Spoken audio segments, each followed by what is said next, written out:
Hey guys, welcome back to the channel. Today we are going to discuss all of the new contents. We're in the new studio. I've got a lot I still need to get set up and whatnot, but for the most part, everything is in here. So that's dope. My first video from the studio. Also, shout out to the Sharks for sending me the Retro Reverse Custom No Sleeves 12 Retro Reverse Sharks jersey. These things are awesome. I'm super stoked to get it from them, so really appreciate that. Guys, before we get into today's content, as there is a bunch of new cards to take a look at, make sure whenever you make a G Fuel purchase, use code NOSLEEVE, save yourself some money, go grab some hype sauce, such a good flavor, and make sure if you're looking to do some wager matches, hit up gamersaloon.com. But let's get into today's content, guys. Alright, so we'll kick things off with the 83 TEUVO TERAVAINEN Primetime with Howitzer. Makes this card really useful in my opinion, honestly. It kind of gives you another left-handed Sagan or Stamkos early on my free-to-play team. I'm looking at potentially picking him up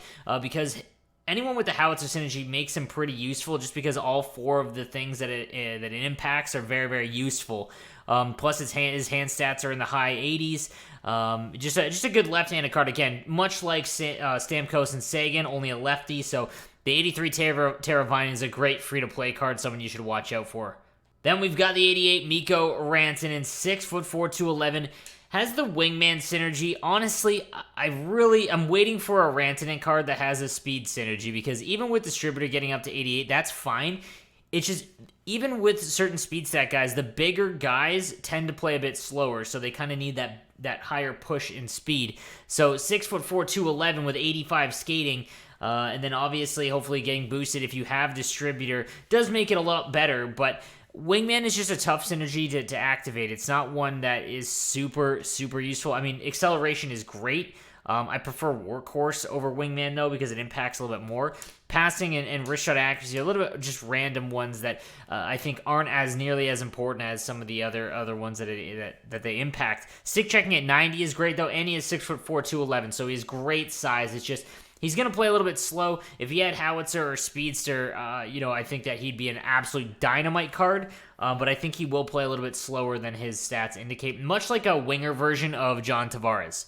And then lastly, among the new prime times, we got the 88 ANDREI VASILEVSKIY. Comes with Barrage, which kind of a lame duck synergy. However, statistically, he's one of the best goaltenders just based on attributes alone. Aggression 81 is nice. You want around 80 or lower. Positioning, glove high, all of the important stats. 91, great attributes. It's just going to be tough because Barrage is kind of useless. So if you're looking for a goaltender that, maybe you're not in synergy prison, that you're just looking for one that'll play well, Vasilevsky on paper should play fantastic. I'd love for anyone that gets him to try him out and let me know in the comments section, though, as again, goaltenders are really tough. It's all about feel. And again, the way that I value or look at goaltenders is they're all the same because it's based on how you play defense. However, what I do is I go by how many times that they stop a shot that I think they have no business stopping. At that point, that's when I kind of, go over, okay, this guy's better than this guy. Now onto the new heavy hitters. In fact, this release is called Heavy Hitters, Heavier Hitters. It's a nice, nice play on words from Nicholas, the NHL content dev. But these guys, so they do have two to Light the Lamp. So Light the Lamp, in my opinion, is the worst synergy in terms of player-based synergies. He's only got 80 speed, so it's awfully tough to use a defenseman that has 80 skating, although he has great size at 6'3", 208, and is, body checking 89, and defensively he's great, 96 checking, 90 defensive awareness. But man, even with distributor, you're up to 83 speed. This is tough. The only reason I could think of having Light the Lamp would be to activate it for Gretzky, but that's still not worth it. This would be a sell for me for the Luke Richardson. Moving on to the 85 Bob Probert. So this card was actually, I think, one of my favorite legends in NHL 18 or 19. It was one of the years he was actually a legend card. One of my favorites. Does come with the workhorse synergy. I think the workhorse synergy for defensemen is fantastic. If you can activate it, it's actually very helpful just because acceleration is so important for defensemen. That being said, it's tough because he's, again, 82 speed. With distributor, 85, okay. His shot, really rough, but then obviously body checking and defensively, he's great. 6'3", 225 is an absolute load on the back end. His hand stats are basically non-existent, but 2 to workhorse is really beneficial.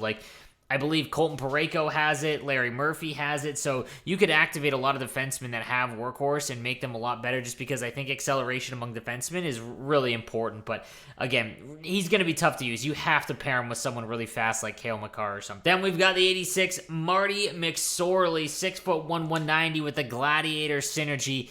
Honestly, these guys with the Gladiator synergy is kind of pointless. Like, he's got a lot of stats that are very high for, like, the hitting and defensive ones, but it's so low for skating, and he doesn't enhance stats that you want to see him paired with that. But I kind of understand why they gave him Gladiator. 80 speed, just not really usable, especially because he's only 6'1". This is a hard avoid. I just don't think he offers up enough to offset the fact that he's got, decent size, decent body checking, great body checking, as well as defensive stats. His shot isn't that bad either, but man, that skating's tough to come by.